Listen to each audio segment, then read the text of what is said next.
this section is on common general illnesses, talking about a couple of common illnesses, what to do when their child has them, and when to seek medical attention.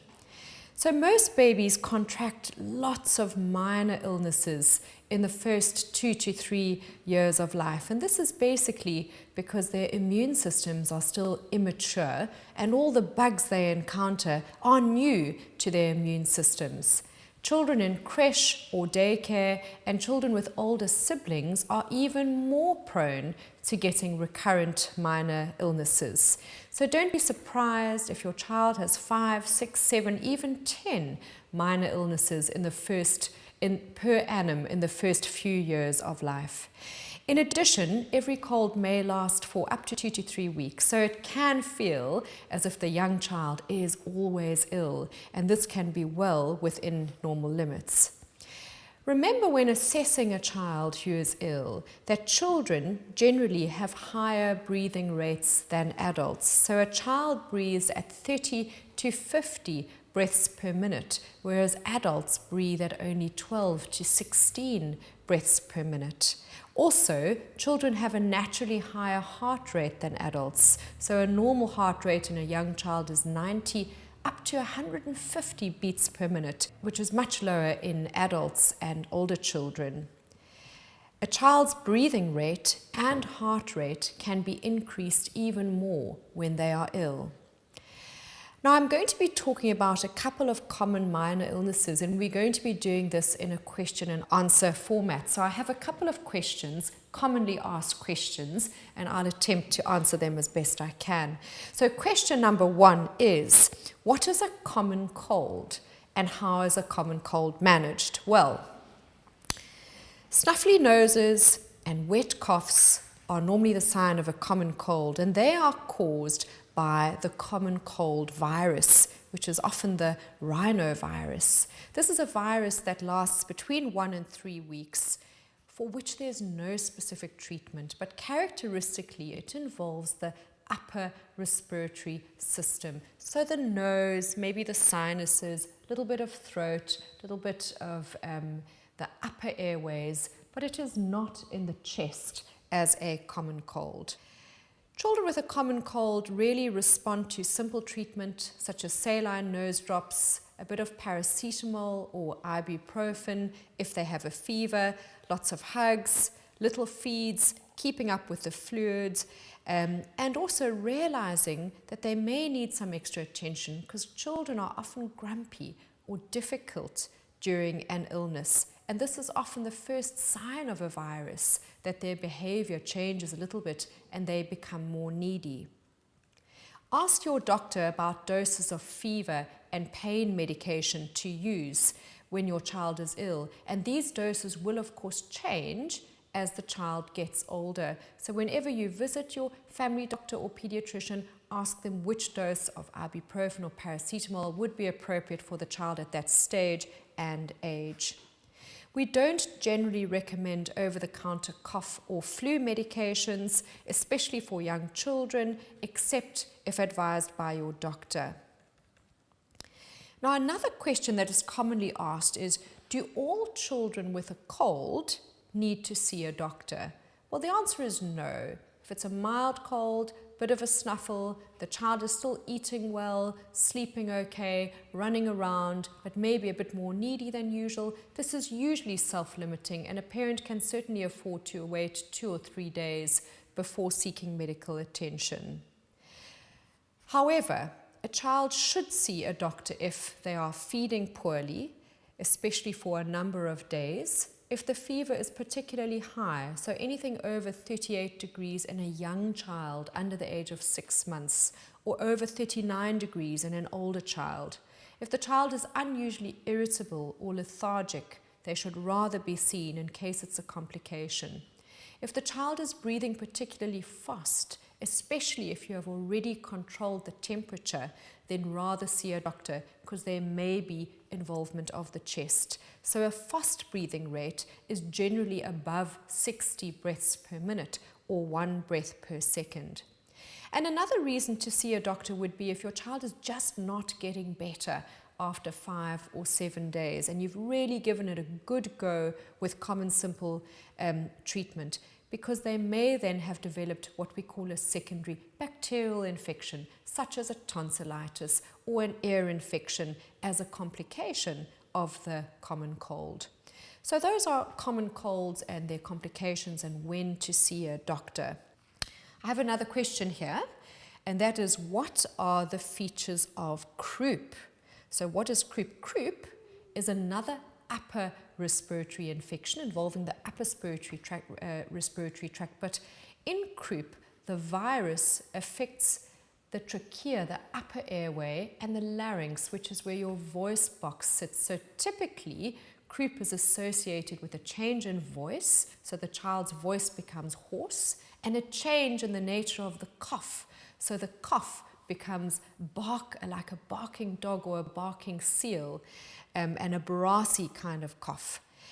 Also, with croup, because the upper airway is swollen, a child can make a little bit of a whooping noise when breathing in, and this is called stridor, so especially in the middle of the night.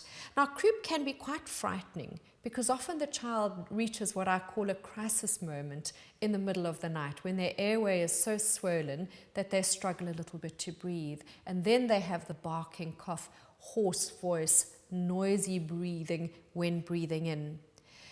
What to do under these circumstances is, first of all, to keep your child absolutely calm, because if you panic or the child is crying, the airway obstruction will become even worse. So keep calm, give them something for their temperature if the temperature is up. Then the mainstay of treatment for croup is a dose of cortisone. This can be given by mouth, which is the most effective, but remember, a cortisone will take 2 to 3 hours to reach its peak effect, so it doesn't work immediately. So when you've given the dose of cortisone syrup or tablets, whatever you may have, you will need to sit quietly with your child in the upright position until the medication takes effect. If your child's having a croup attack in the middle of the night, if they look like they're struggling to breathe, and especially if you don't have any medication at home, rather take them through to an emergency unit, especially with the first attack, which you may be unfamiliar with. Another option for the treatment of croup is to use steroids given through a nebulizer, but of course you will have to have a home nebulizer and the right treatment for that, which few people do. Sometimes children with recurrent croup are well equipped at home to deal with a croupy episode. Now, children are susceptible to croup when they're young, mainly because their airway is so narrow, so any additional swelling can push them over the edge and create croupy symptoms. And some children really get recurrent croup, so every winter or every time they get a cold, they get croup. Rest assured that such children are usually likely to outgrow this condition by 6 or 7 years of age, when the airway is that much bigger. But croup can certainly be a frightening experience for most parents at some stage of their parenting career, and rest assured they do get better with the right treatment, and keeping the child calm and comfortable is one of the most important factors in the management of croup. Right, so that's croup. Other common conditions are ear infections and throat infections. So the question is, how would such infections present? How do you know that it's more than just a common cold and a child may have an ear infection or tonsillitis? So let's talk about an ear infection first. This is usually a middle ear infection, in medical terms known as otitis media, which means ear, the middle ear. Now, characteristically, a middle ear infection is preceded by a cold. So normally the scenario is a child has a cold for a few days, especially a blocked nose. And the reason is that the eustachian tubes, which come from the middle ear, drain into the back of the nose and the pharynx. So if the nose is blocked up, the eustachian tube gets blocked up, the ear can't equalize pressure, it develops fluid, and the fluid can become infected to cause a middle ear infection. So children characteristically present with irritability, lack of appetite. They may have a fever developing during their cold. They might touch their ears, and they may have trouble or worsening of symptoms when lying down because of the added pressure that is created in the middle ear in that lying down position. If you suspect your child has an ear infection, please see your doctor, because they may well require an antibiotic. Except in the mildest cases of a viral ear infection, they sometimes get away without any specific treatment. Tonsillitis and pharyngitis. So tonsillitis is an infection of the tonsils. All children are born with tonsils. And tonsils tend to involute or get smaller from 7 or 8 years of age. But in those first few years of life, the tonsils are prone to getting a superimposed infection. Pharyngitis is an infection of the throat. So not the tonsils, but the throat area around and in between the tonsils. And children with throat and tonsil infections classically present with difficulty swallowing. They sometimes drool. They have a loss of appetite. They can have a fever and lethargy. So if you see your child sitting, drooling, not eating, rather have them seen, because it may be a throat or tonsil infection which might require specific treatment. Let's talk a little bit about lower respiratory tract infections. We've talked so far about the upper respiratory system. So let's talk about lower respiratory illnesses. And the question is, what are some examples of lower respiratory infections and how would they present? So I'm going to be talking about two scenarios. I'll be talking about bronchiolitis or bronchitis, and I'll be talking about pneumonia and explaining the difference between the two. So first of all, bronchiolitis. This is an infection in young children of the actual airways, so the branching airways within the chest. Children with bronchiolitis typically have a common cold, and then after day 3 or day 5, they get worse. They might develop quick breathing, wheezing, so a wheezing noise when they breathe out, associated with a cough, which can be quite relentless, and a temperature. Most cases of bronchitis or bronchiolitis are milder and self-limiting and don't really respond very well to treatment.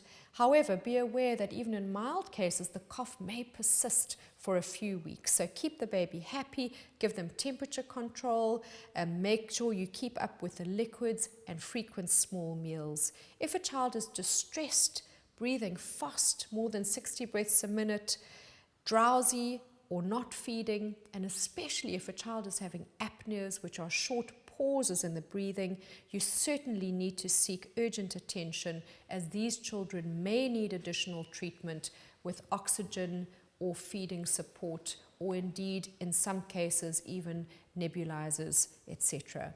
So that's bronchitis or bronchiolitis, an infection of the airways.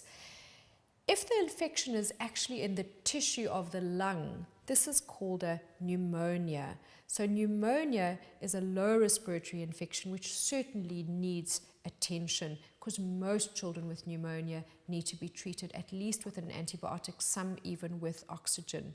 So pneumonia, unlike bronchitis or bronchiolitis, which presents with a wheeze and crackles, pneumonia often presents with rapid, shallow, panting-like breathing. So and these children often have a fever, a dry cough, and they can look distressed with their breathing, poor appetite, and really looking tired and exhausted if the pneumonia is severe. Of course, you'll need to seek medical attention. Once again, have this ballpark figure of 60 breaths a minute as being the absolute maximum a child should have. So above that, they should see a medical practitioner. So those are some common lower respiratory tract infections. Let's talk about a different system now to the respiratory tract. So let's talk about tummy bugs or gastroenteritis. And the question is, when should a child with a tummy bug see a doctor, and when can you home treat it? So let's talk a bit about tummy bugs. So the most common cause of an upset tummy is a viral infection called a gastroenteritis. And these viruses are typically very catchy, so often tummy bugs run through families, which is not great for the family.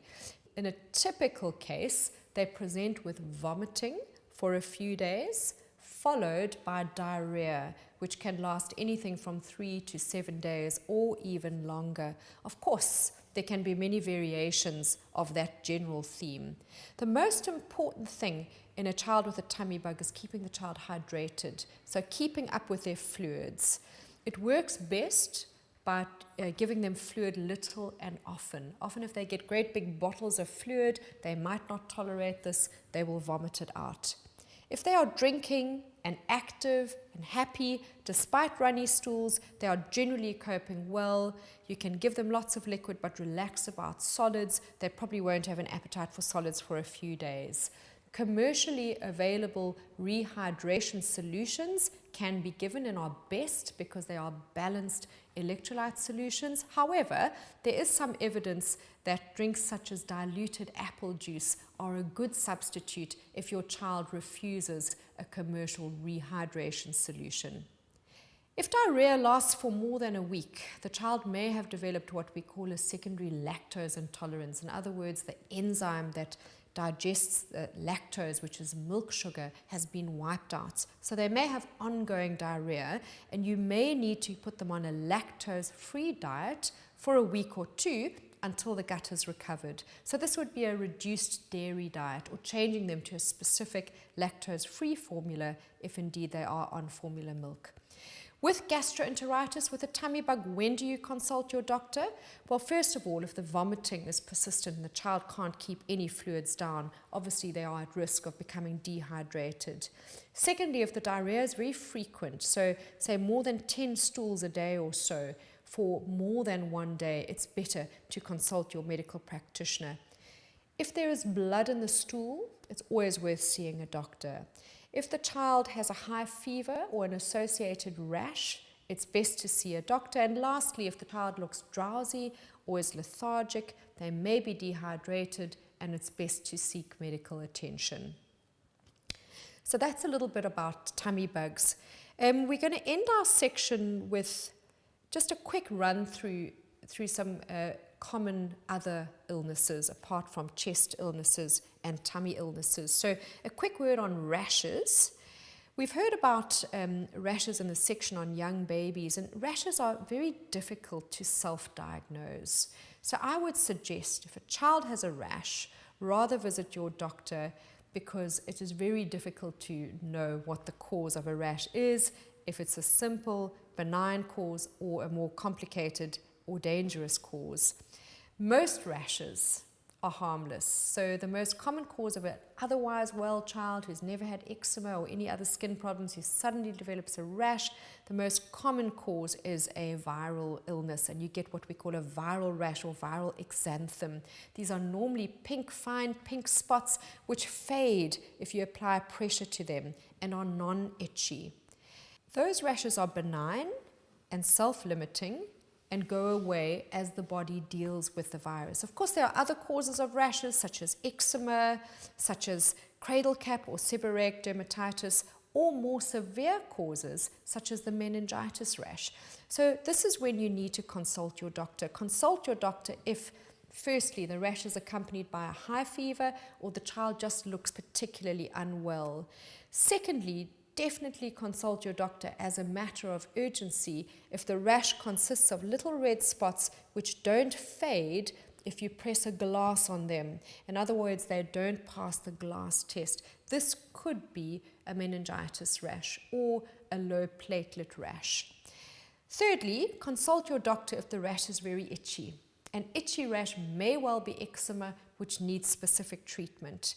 And lastly, consult your doctor if the rash seems to be worsening over time and you just can't treat it with simple treatment. A couple of other illnesses that a parent should be aware of: a child with a high fever but no obvious cause of the illness, so no runny nose, no upset tummy, may well have a flu-like illness. Often other members of the family are also unwell because flu is very contagious, but always seek medical attention if your child is very irritable, because this may be meningitis or a urinary tract infection. Also, always seek medical attention if a child has respiratory distress or unexplained rashes with a flu-like illness, because this may be something more serious. A last couple of words on a condition called Roseola, sometimes in layman's terms called baby measles. Most children in their first year or two of life get an episode of Roseola infantum. This condition is caused by a usually harmless virus. Typically, the child has a high fever for 2 or 3 days with some irritability, clinginess, but not much else to find. And then only on day 3 or 4 do they break out in a typical fine rose-like rash, which is why it's called Roseola.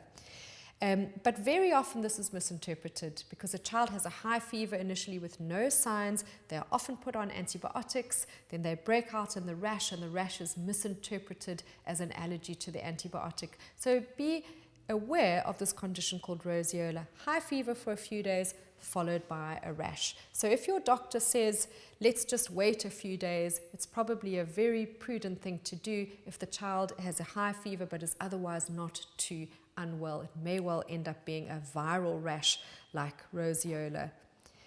So that wraps up a couple of the common illnesses that are generally seen in childhood, and I hope that has been a helpful guide as to when to seek medical attention and when it can be home treated.